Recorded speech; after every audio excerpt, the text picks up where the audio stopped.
The most important object in the history of the world's most popular sport has almost no history written about it. Every 4 years, it changes.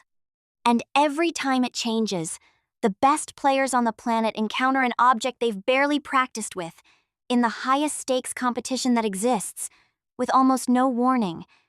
This is the history of the World Cup ball, from a waterlogged leather lump in Uruguay in 1930 to a sphere that goalkeepers couldn't track with their eyes. Let's start at the beginning. In 1930, the first ever World Cup was played in Uruguay, and there was an immediate problem. Argentina and Uruguay could not agree on which ball to use. FIFA's solution was historically unhinged. Argentina played with their ball in the first half. Uruguay played with theirs in the second. Argentina led 2-1 at halftime. Uruguay won 4-2. The home team's ball won the World Cup. That sounds like something invented for a podcast. It is entirely true, and it tells you everything about how unregulated early World Cup equipment actually was. The balls used in the 1930s and 1940s were made of leather panels stitched around a rubber bladder, with a visible lace on the outside where the bladder was inserted. The lace was structural, and if you headed the ball wrong, it could cut your forehead open. Leather also absorbs water. A ball at the start of a rainy match weighed around 450 grams. The same ball at the final whistle could weigh nearly 600 grams. Players were heading an object that got heavier as the match went on.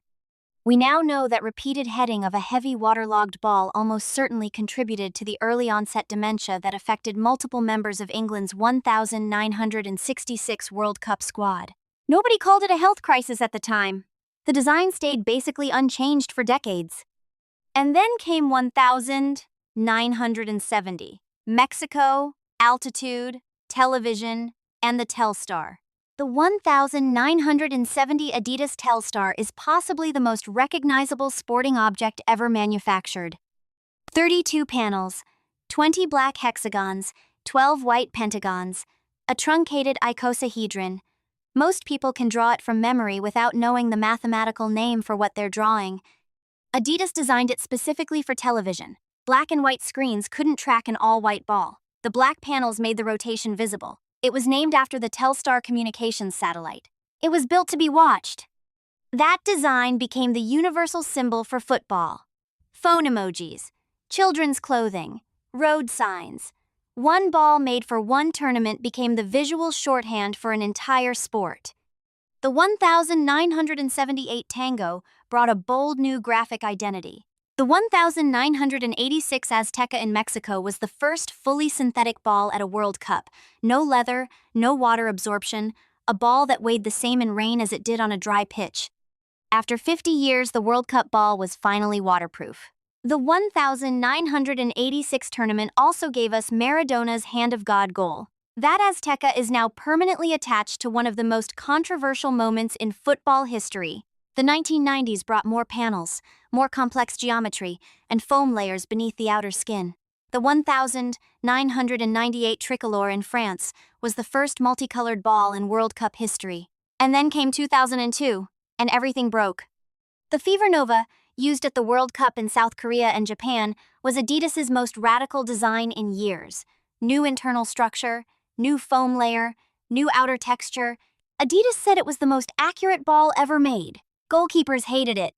Shots swerved unpredictably, matches looked chaotic. Germany's Oliver Kahn, considered the best goalkeeper in the world at the time, made an error in the final that many observers blamed directly on the ball.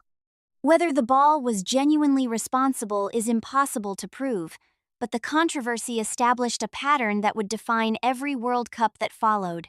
Every new ball became a flashpoint. 2006 brought the Teamgeist, built from only 14 panels. Fewer panels meant fewer seams, a more regular surface, and more predictable flight. Players liked it. Critics said it was too fast. And then came 2010, and the Jabulani. The Jabulani is the most hated ball in World Cup history. 8 thermally bonded panels, a completely seamless exterior, a surface covered in tiny raised patches. Adidas called it the most perfectly round football ever produced. Goalkeepers called it a UFO. The physics were real.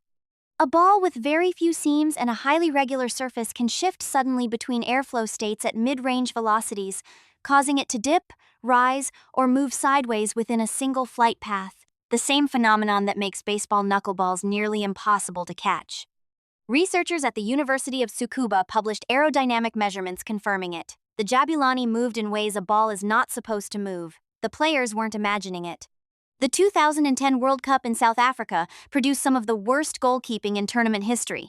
Robert Green of England dropped a shot from Clint Dempsey that replays still make painful to watch. Multiple goalkeepers made errors that would have been routine in any other year. The backlash was loud enough that Adidas spent 4 years trying to answer it. The 2014 Brazuca had 6 panels and a new surface texture engineered specifically to create consistent turbulence at all speeds and eliminate the knuckleball effect. Players trained with it before the tournament for the first time in World Cup history. Adidas published the aerodynamic data. The Brazuca worked. FIFA also introduced a requirement for all teams to train with the official ball for a minimum number of hours before their first match. The disaster of 2010 had permanently changed the protocol. The 2018 Telstar 18 was a tribute to the 1970 original, its geometric design echoing the classic hexagon pattern. It also contained a built-in NFC chip that fans could scan with a smartphone to access match data. The ball had become a connected device. 2022 brought the Al-Rihla, Arabic for the journey, named after the famous 14th century travel account of the Moroccan explorer Ibn Battuta. In official testing, it was measured as the fastest World Cup ball ever produced. Goalkeepers complained again. The pattern is the same every 4 years. The ball changes. Goalkeepers complain. Unusual goals are scored. Analysts argue. The dust settles. The ball becomes familiar. Everyone forgets. But here is what the pattern actually shows.